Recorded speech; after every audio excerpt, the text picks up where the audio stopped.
جراح الأمة الثكلى تنادي فهبوا يا بني قومي أسودا أعيدوا للدنا أمجاد عصر.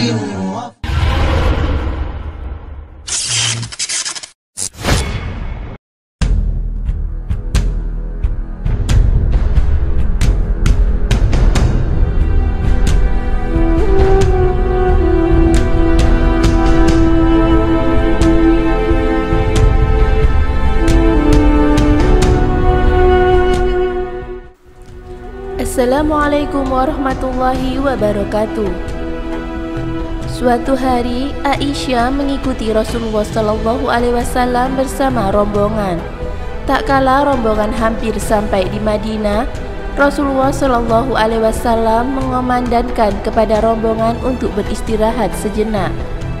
Aisyah pun keluar dari sekedupnya untuk keperluan sesuatu. Saat kembali ke rombongan, Aisyah tersadar bahwa ia kehilangan kalungnya. Aisyah pun kembali ke tempat ia menemui keperluan tersebut untuk mencari kalungnya yang hilang. Akhirnya, Aisyah menemukan kalungnya dan kembali ke rombongan. Akan tetapi, rombongan sudah meneruskan perjalanan. Tidak ada seorang pun dari rombongan yang menyadari bahwa Aisyah tidak ada dalam rombongan, termasuk Rasulullah SAW. Aisyah terdiam dan kebingungan. Ia pun duduk sampai tertidur. Tiba-tiba Safwan bin Al-Mu'attal menemukan Aisyah tertidur tanpa hijabnya. Seketika Safwan mengucapkan kalimat istirja, "Inna lillahi wa inna ilaihi roji'un." Ucapan itu mengagetkan Aisyah dan membuatnya terbangun. Buru-buru Aisyah menutup kepalanya dengan hijab. Lalu Safwan langsung menundukkan untanya untuk Aisyah. Tanpa sepatah kata pun dari Safwan. Begitu juga dengan Aisyah. Ia menaiki unta yang ditawarkan oleh Safwan tanpa berbicara sepatah kata pun, hingga akhirnya keduanya dapat menyusul rombongan. Sesampainya di Madinah, Aisyah jatuh sakit selama hampir 1 bulan. Aisyah tidak mengetahui bahwa dirinya sedang ramai dibicarakan orang.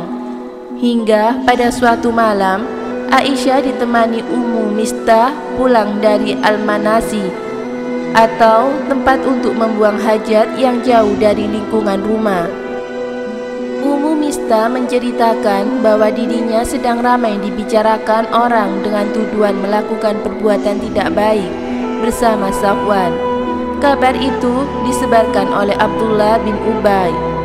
Aisyah terkejut. Ia merasa sangat terpukul dengan cerita tersebut. Ia semakin yakin inilah sebab Rasulullah SAW bersifat aneh kepada Aisyah akhir-akhir ini. Aisyah pun meminta izin kepada Rasulullah SAW untuk pulang kepada orang tuanya. Rasulullah SAW mengizinkannya.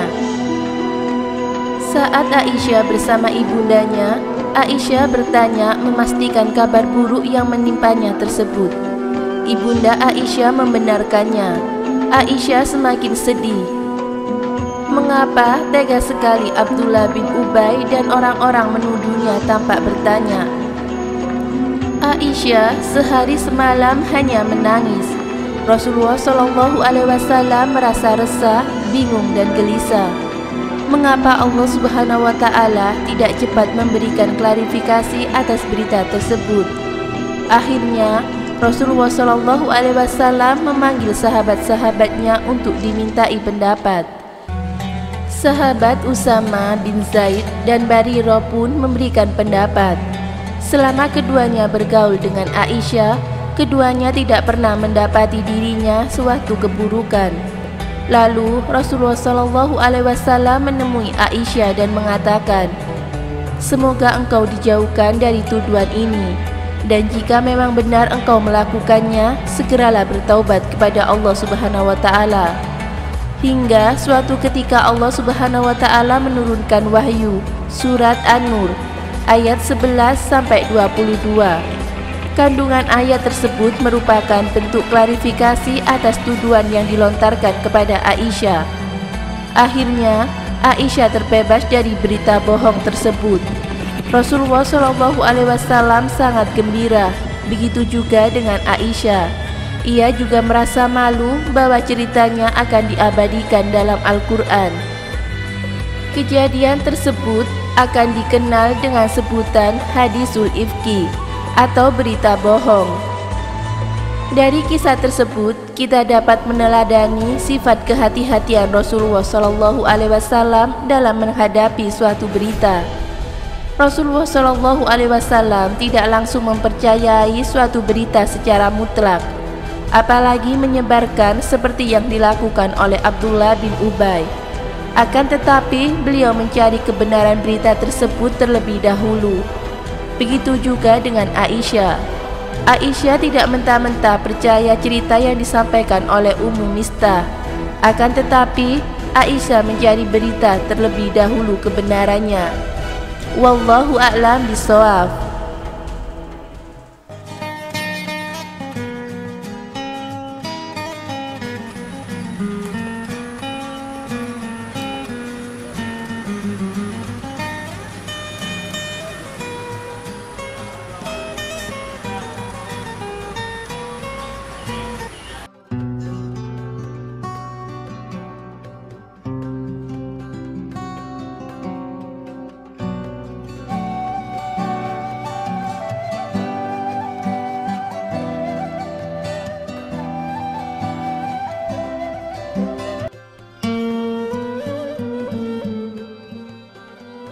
Assalamualaikum warahmatullahi wabarakatuh.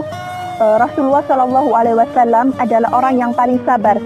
Dia tak pernah marah sedikit pun. Bahkan Rasulullah SAW diberikan gelar oleh Allah Subhanahu wa Ta'ala dengan sebutan Ulul Azmi. Ulul Azmi adalah kesabaran yang luar biasa. Rasulullah tidak pernah marah walau dia dihina, dicaci, atau bahkan mengenai kepribadian Rasulullah SAW. Rasulullah SAW marah ketika ajaran agama Islam itu dilanggar. Semisal ada sebuah kisah ketika berperang, Usama bin Zaid membunuh orang yang mengucapkan la ilaha illallah dalam berperang. Seketika itu Rasulullah SAW marah dan mengatakan kepada Usama, "Usama, bagaimana kamu bisa membunuh orang yang membaca kalimat la ilaha illallah? Lalu bagaimana nanti pertanggungjawaban kamu di akhirat kepada Allah Subhanahu wa Ta'ala?" Seketika itu Rasulullah marah karena tidak sepantasnya Usama membunuh orang yang mengucapkan la ilaha illallah walaupun ia dalam keadaan berperang. Lalu kisah yang kedua, yaitu ketika ada segerombolan orang-orang terhormat yang mencuri. Saat itu para sahabat memuji Usama agar memberitahu kepada Rasulullah agar tidak menghukum orang-orang pencuri itu, karena orang-orang pencuri itu dia dari kalangan orang-orang terhormat.